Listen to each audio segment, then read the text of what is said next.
Dear ones, I am Archangel Michael. I come here today to bring you our perception of the current moment. This past weekend, many of you were involved in actions to help each other. I must say that for many it was a new and unique experience, and that it was the beginning of a great journey on this journey.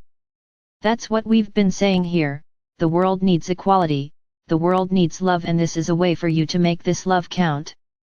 Explaining better than Sonata has already explained is impossible. I just have to add to you, just a few aspects. As we have always said here, everything done from the heart brings results. Not just for those who receive, but also for those who give.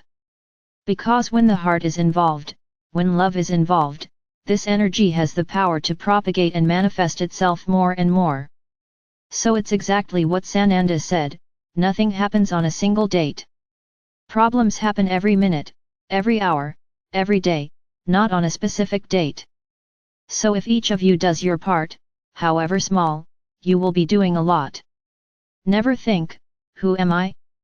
I am short. I can't do much.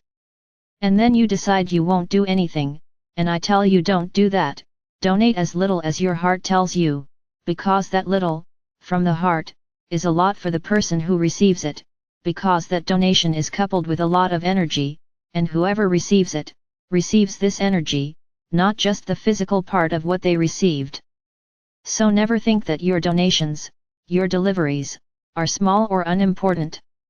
But I repeat again, may they be made with a lot of love involved. Because this love is passed on to food, to clothes, to the energy of money, it doesn't matter, to a hug, and the person who receives it with, as you like to say, with interest and much more besides.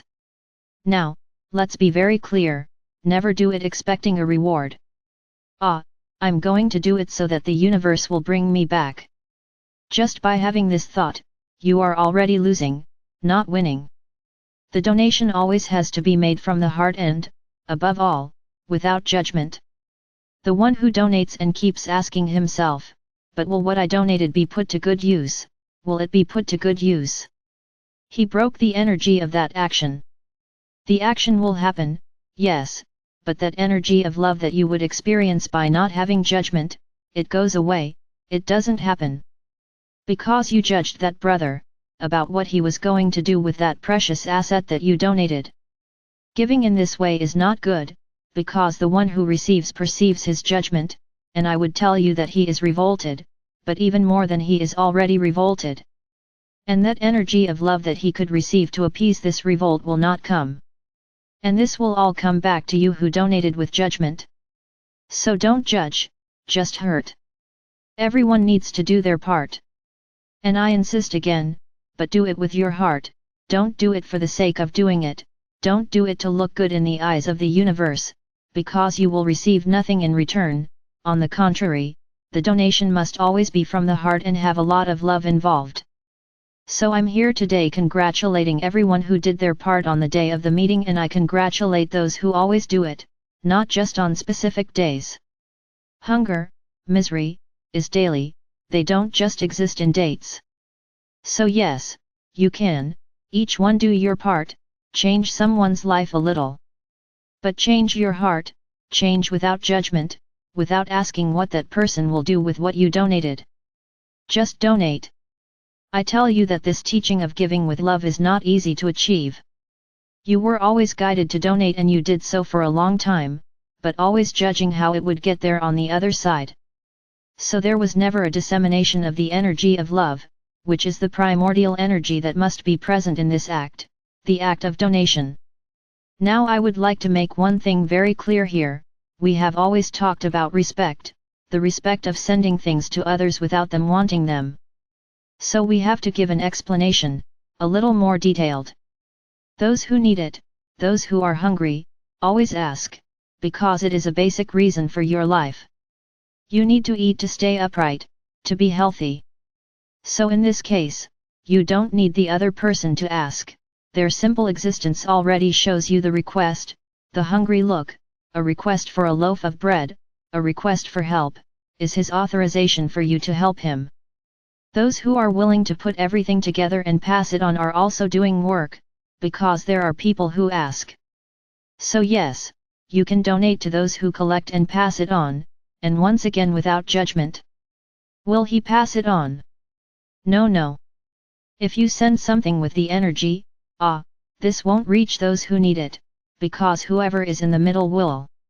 I don't want to use a strong word, will use what was sent for their own benefit. You sent this energy to him, and if he is a person with an impure heart, he will receive this energy and he may even do what you are afraid of, what you sent to him. Now if you send it to him, may you use all of this that I am sending you, to really donate it to those who need it, sending your love there, not your judgment. When you say this phrase, you are not telling him to do what is right, you are just guiding him to do what is right, and he will receive it with so much love, that he will also want to pass it on with much love. So be careful with the energy you pass on. You are passing it on with love and with confidence. I trust that this will reach those who need it. Soon the energy was illuminated and everyone who receives it will be enlightened. Now if you send it with distrust, when it hits someone's hand, who does not have a pure heart, this will happen. Do you understand that the energy emanated is what controls the process? So you have to send it to whoever it is, believing that everything will reach exactly whoever needs it. So just take what you're going to donate and say, I'm donating to those who need it. May this reach those who really need it. No judgment where that will go. Put love, put feelings, put the vision of a family receiving that. Thought has power, you know that. Words have power too, but thoughts also have power. So see what you are donating reaching the hands of those who need it, making a family happy or a person happy, it doesn't matter, see the ending you want, emanate that. I want this to reach someone's desk, someone's life, and help them in any way possible. Okay, it will go with this energy and get where it needs to go. So learn to donate with feeling, with love, think about what you want that to happen. So at this moment, that respect that we talked about, of not sending anything to anyone who hasn't asked for it, is valid because you are sending it knowing that someone needs it, knowing that someone is asking for it and that it will get where it needs to go. What would be ideal? The ideal is for you to reach the end of the line, effectively, whoever is there, at the other end. But we are fully aware that this is often complicated within the society in which you live. So when you do it, always think about where you want it to go. And I guarantee you that it will arrive, because the universe itself, seeing your action, your heart, will make it reach those who need it. So know well what you vibrate, think carefully about what you vibrate in a donation. Whatever is vibrated, it reverberates, for good or for bad. So be careful that your donations don't end up in the middle of the road, just because of a thought you had. Be very careful about what you think when donating, be careful. And whenever possible, look for the tip of the line, when possible, look for it. Then you will be doing work close to the exchange of love, not with a representation that is not the person to whom you will donate. But everything is valid, any donation is valid, as long as it is made with love and as long as it is thought of, said, forwarded, with lots of love, with lots of light to those who really need it.